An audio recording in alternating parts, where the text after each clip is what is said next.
watch film and when coach gives feedback from the game, and that's when we can, correct ourselves. But, after a game, I feel like everything's just kind of a blur. You can remember certain plays if someone tells you something, but you have to be able to see the whole picture on film, and then you can kind of make the correction from there.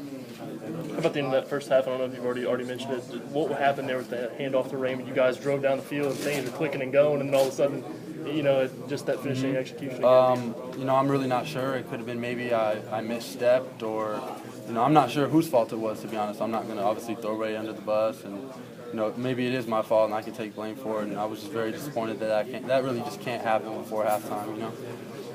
Is it tough, even before you look at the tape, knowing that you guys had a couple of shots, and especially momentum-wise, going into halftime, capitalizing on that, obviously, it ties things up to 10.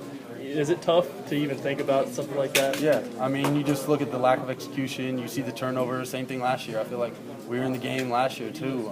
We had 3 turnovers last game. We had 3 turnovers this game, and same result. Max, I know you've probably been asked this, but what about your shoulder? I didn't have velocity when I went to go on the sideline. I kind of passed tests that I could have went back in the game, but I didn't have the velocity. And obviously, we already run a 2-quarterback system, and I just didn't have any velocity. What happened? The word for it. What happened in the third quarter?